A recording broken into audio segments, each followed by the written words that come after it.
What's up, friends? Today we have brought you a beautiful story. The Dyatlov Pass Incident in 1959. So let's get to the story. February 2nd, 1959. 9 young adventurers strap on their skis and head into the frozen wilderness of Russia. Ural Mountains. For them, it's supposed to be just another expedition. Tough. Yes!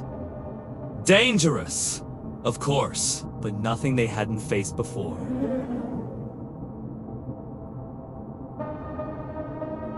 Two weeks later, every single one of them would be dead, their bodies scattered across a snowy mountain pass, found in ways so horrific, so bizarre, that more than 60 years later, no one can say for certain what really happened. This is the Dyatlov Pass Incident. Now, the Ural Mountains aren't exactly welcoming. Brutal winds!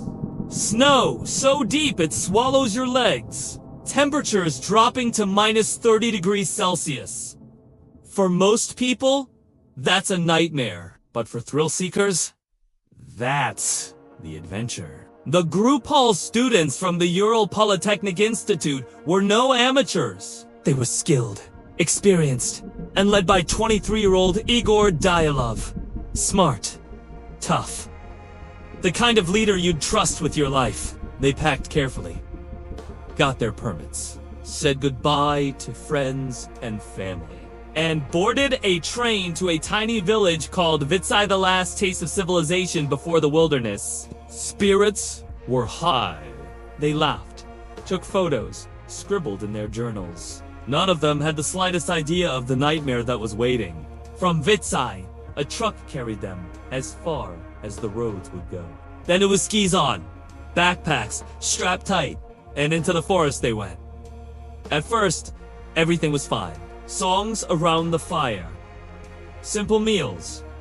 Tents pitched at night. But later, survivors who read their diaries would note little tensions, petty arguments, a bit of jealousy over a girl.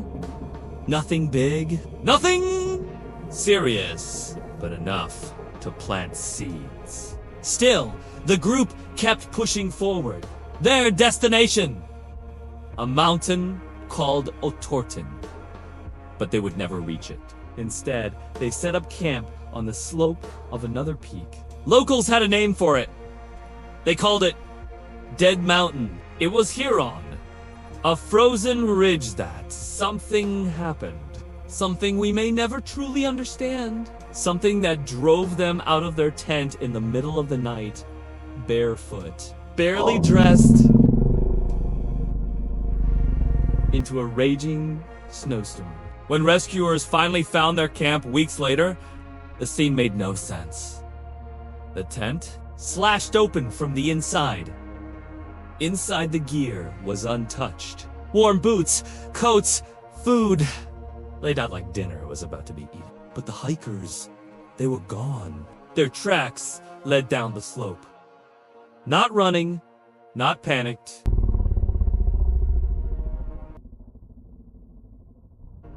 Just calmly walking into the dark. The first 2 bodies turned up under a tall cedar tree. Barefoot, dressed only in underwear. A small fire burned nearby, as if they had tried to keep warm. 3 more were found halfway between the tree and the tent faces, frozen in the snow. It looked like they had been trying to crawl back, but didn't make it. And then came the most disturbing discovery. Months later, searchers uncovered 4 more bodies buried beneath the snow in a ravine. Unlike the others, these weren't just frozen. They had massive internal injuries, shattered ribs, crushed skulls yet on the outside. No wounds, no bruises, as if something had smashed them with unimaginable force, but left no trace. One woman was missing her tongue. And if that wasn't strange enough, some of their clothes tested positive for radiation. So, what in the world happened out there? The official answer was an avalanche. The hikers heard the snow shifting, panicked, slashed open the tent, and ran simple. But experts have been poking holes in that theory ever since. The slope was too shallow. There was no avalanche debris. And those violent internal injuries, they didn't match an avalanche at all. Other explanations started spreading. Some say the group stumbled into a secret military test missiles, mines, radiation experiments. The Soviet government covered it up. Locals even reported strange lights in the sky that night. Combined with the radiation on the clothes, suspicion only grew. Others point to winds whipping through the mountain. Kurve created low-frequency vibration sounds we can see here, but that trigger nausea, fear, even panic attacks. Maybe that's what drove them out of the tent, terrified, without knowing why. And then there are the darker theories. Aliens? Paranormal forces? Even the idea of a Yeti attack has been thrown around. But here's the thing. Every theory explains something, but none explained everything. Why slash the tent from the inside? Why walk calmly into minus 30-degree weather without boots? Why the massive internal trauma with no external injuries? And why did the Soviet authorities seal files, silence witnesses, and pressure families to stay quiet? To this day, Dyatlov Pass remains one of the most chilling mysteries of the 20th century. There's a memorial there now. Each year, hikers and investigators return, retracing the group's final steps, hoping for answers.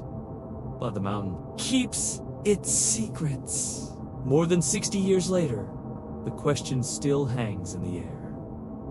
What really happened that frozen night in 1959? And maybe, just maybe, we'll never know.